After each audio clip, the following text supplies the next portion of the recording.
Alex Duroy. Je suis un mathématicien informatique capable de hacker n'importe quel système en moins de 48 heures. Et je gagne 1150 € par mois étant 8 heures. Ça me saoule. La clientèle est une horreur et je n'en peux plus.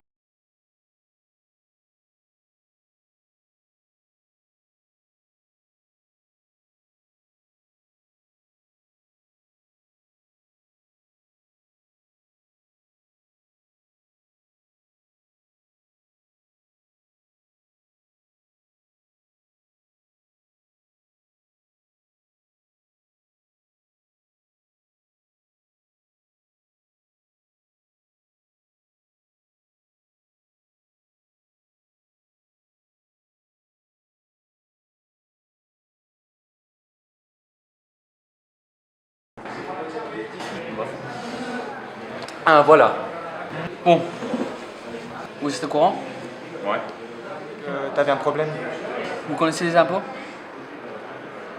Bref, ce matin j'ai reçu une lettre de la part de l'État et...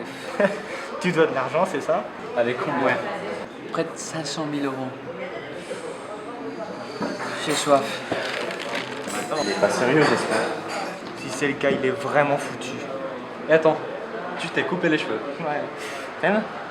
Bof, tu sais. Et il y a un mec là qui parle de l'alchimie comme s'il l'avait découvert.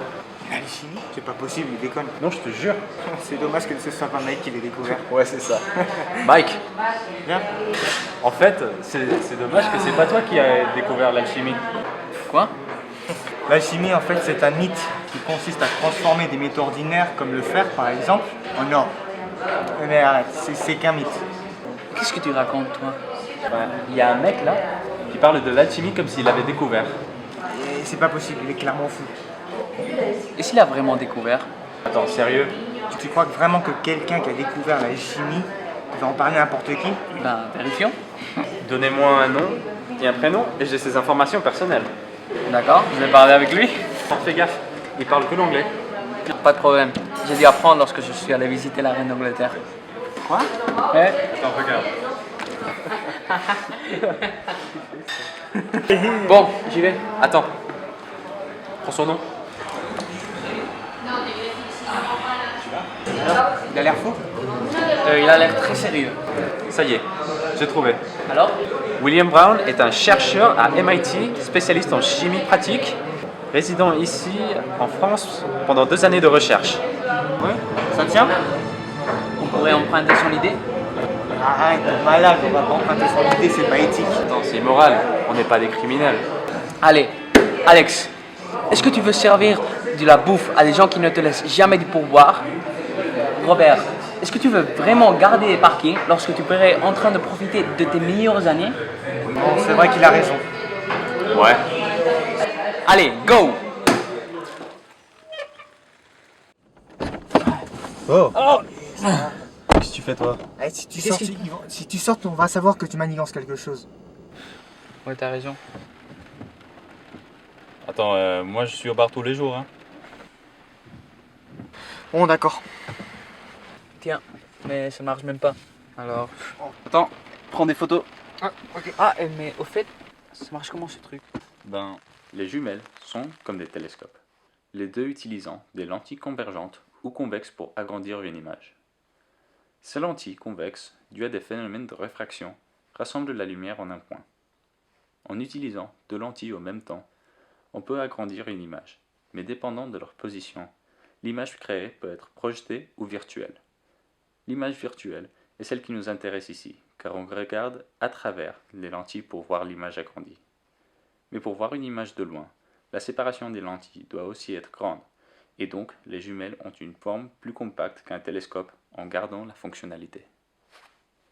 Intéressant. Merci. Il n'est pas faux. On sait ce qu'il cache. Comment sur l'opération Trésor chimique. Attends, sérieux? Tu l'as donné un nom?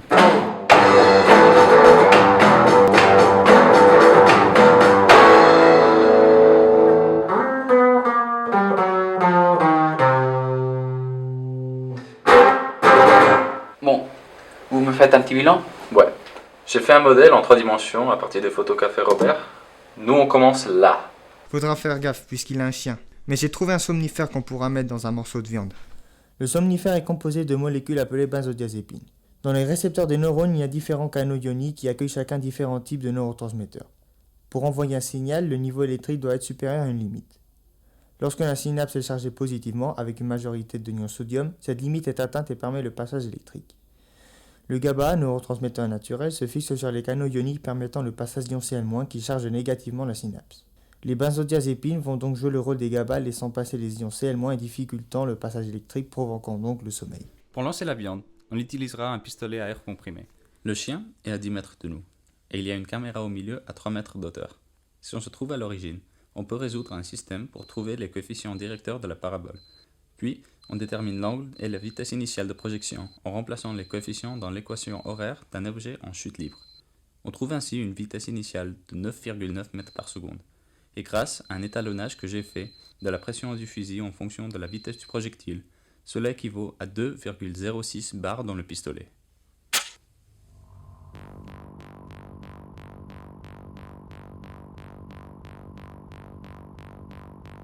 Puis on utilisera de l'acide sulfurique qu'on mettra dans la serrure. Un acide peut céder des protons H+, qui vont réagir avec des atomes de fer en leur arrachant des électrons et ionisant le fer en Fe2+. Les liaisons de Van der Waals n'agissent donc plus pour garder la forme cristalline originale et la serrure